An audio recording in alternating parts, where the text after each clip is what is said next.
This is the third video in a series about fact-driven recruiting and talent management. In this video, we will look back at recruiting that is fact-based and then look forward to measuring aspects of recruiting other than candidate profiles. The point of recruiting is to find populations of candidates and screen them down in a way that allows only the qualified individuals to get through the screen. So we present to hiring managers only candidates who can do the job. We might look at the dots representing the candidate characteristics or actual candidates. It doesn't really matter, but I hope to make the point that whatever we as recruiters do, we need to filter out those who do not meet a rigorous test of having the skills, history, and characteristics we and our hiring managers have agreed on. We have noted in earlier videos that the Harvard Business Review and other business and scientific journals have suggested that data or fact-driven evaluation of candidates produces more good employees than do intuition-based decisions. The goal, of course, is to allow hiring managers to pick as badly as they feel compelled to pick, but only from a pool of candidates, all of whom are qualified. In this way, they can only hire qualified new employees, our organizational goal. Last thought on selection and reporting on the quality of candidates from which hiring managers can choose. Here is a way of presenting a pool of candidates that's clear and vivid. The almost all red candidate on the right has the lowest scores. You would probably not suggest to your hiring manager that he or she hire this person. The candidate just simply does not have the required skills, hence the red. Remember that the red represents 1 and 2 on the 5-point scale, and both 1 and 2 are less than what the hiring manager wants. You might say that the far left candidate would be the person to be hired because he had or she had the best scores. Maybe not. First of all, do you want someone who could operate at a level much higher than that required by the job? You may, but you probably do not. This is an actual candidate pool that we provided for our client. This particular client almost always hired the candidate whose average scores was closest to 3. The expression on the 1 to 5 scale of exactly what the hiring manager wants. His people stayed and did well in great part because of the very precise and multifaceted fit between the candidate and the job. Second, this chart only shows the job-related scores. You would also want to rate the job fit or organizational fit scores. We did and have an actual person who was represented by the heavily dark green column on the left. Not only did his scores exceed the job requirements, but also his fit with the organization was not good. He was a fancy person, and the client, very bright and excellent in their jobs, drove pickup trucks and vans. This fancy candidate drove a sporty BMW coupe. This was not a guy who would go out for a beer after work with his peers. This chart shows pools of candidates, the white vertical rectangles. The top of the rectangle is the average score of the most highly qualified person in the pool, and the bottom is the average score of the least qualified. Scores above the black line represent candidates who are qualified. The red line represents the average scores of the candidates who were actually hired. The red line is well above the black line. All but one of the candidates hired met or exceeded the hiring manager's description of qualified. And here's the point. Quantifying and measuring can produce a situation in which virtually everyone hired is qualified. This is not the norm. This is a lot better than the norm. This represents the hiring manager's dream. A true partnership with their recruiters to ensure the excellence of their new employees. The goal is to have the right people in the right jobs when the work needs to be done on time and at a reasonable cost. So we get the benefits of having good people, including maximum profit. Let's look at the when the work needs to be done and at a reasonable cost parts. Time to fill. For years, we at Wentworth pressed everyone to fill jobs quickly. One of our recruiters filled 5 obscure programming jobs in 1 week. In retrospect, it was testosterone that drove him to do it. Another recruiter had filled 5 clerical jobs in the week before, and my guy just wanted to show he could do it too, but with hard-to-find programmers. It was a tour de force of recruiting prowess, but the company did not have the computers, phones, or desks ready for the 5 new employees. He really did not do anyone a favor by showing off as he did. They should have been ready to report for work on the day they were needed, and the company was ready for them. But while you do not want to get the person on board early, you also don't want to get them on board late. How many times in your work life have you seen an empty desk with work on it that was not getting done, and the explanation was they've not filled that job yet? Most human resources recruiters whom I've known in my 43-year HR career have not applied a lot of planning to recruiting. They tend to start recruiting for a job the day it becomes open. Every day that a necessary job is open is a day that money is lost or service is degraded because someone has too much to do, or mistakes are made, or morale drops because someone has too much to do and rushes to get it done. The critical data to be reported with time to fill is when the job is filled compared to when the organization wanted it filled. Here, gray is the duration of the search and red is the time to fill goal.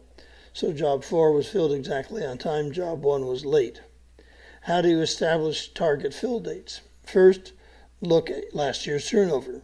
Make a guess about how this year might be different because of changing economic or other business conditions, and adjust last year's schedule of when turnover occurred with your guesses. You will now have a probable calendar of when you can expect jobs to come open. Second, look at this year's budgets and the scheduled additions to staff.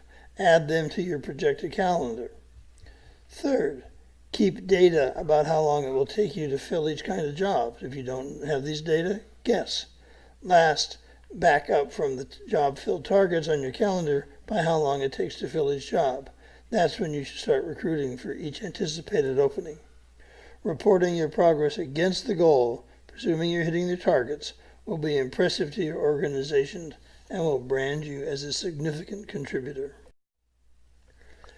Many years ago, David Lewin, now retired from the UCLA Anderson School, conducted some research that attempted to correlate human resources policies and practices with profitability. I asked David what he had surveyed about recruiting, and he told me that unfortunately he had only looked at 2 dimensions, cost per hire and the number of candidate sources utilized. We are now going to talk about the number of candidate sources used.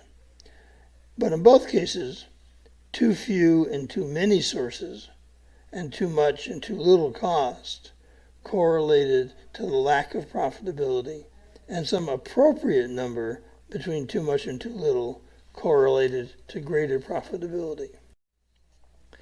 This seems reasonable. Too few candidate sources used would indicate a lazy recruiter who just wanted to gather some bodies together to get the hiring manager or the boss off his or her neck. The result would be the job didn't get filled for a long time and did get filled with mediocre employees. Too many candidate sources would seem to indicate that the company generally was not disciplined in managing their resources or the cost of their resources. They just threw resources at the problem.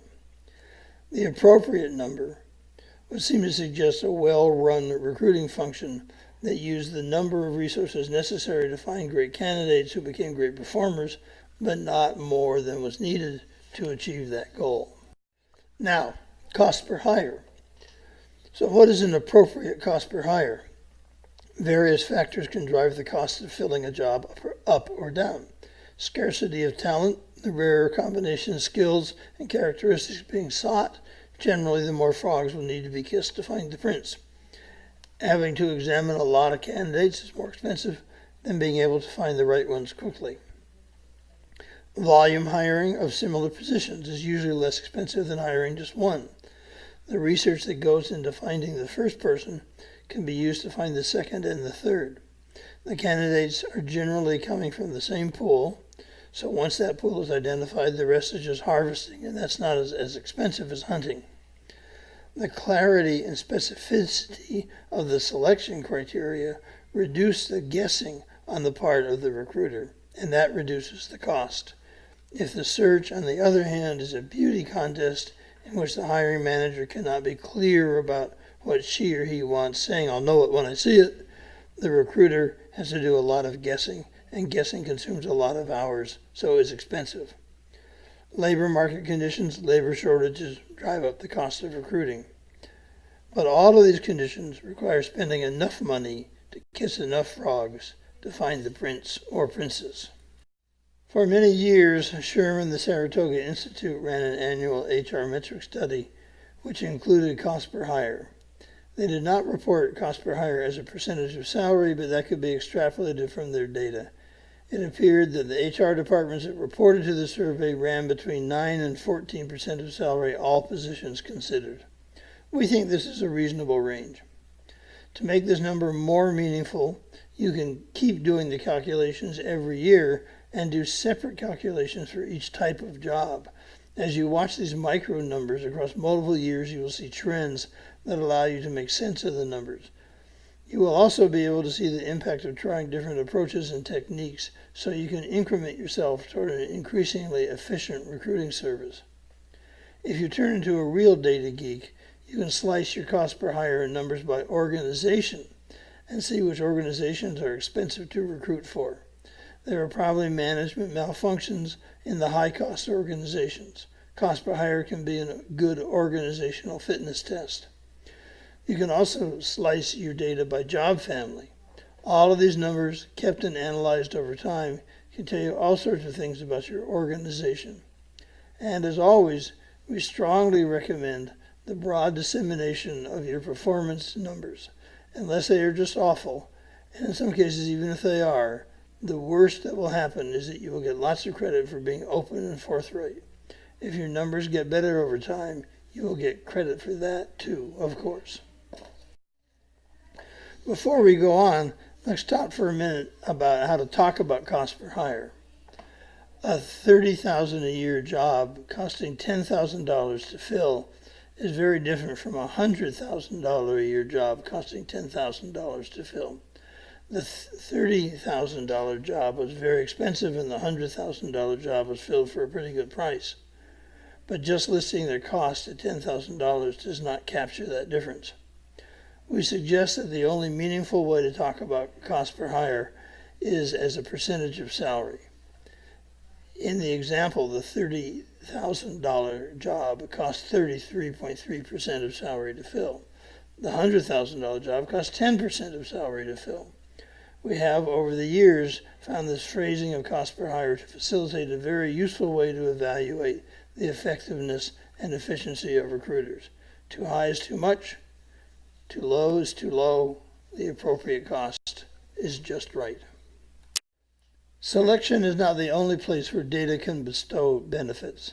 The management of the recruiting function can be dissected through data, best practices identified, problems also identified, and efficiencies put in place. The efficiencies reduce the cost and get the jobs filled when the organization needs them filled. Thank you very much.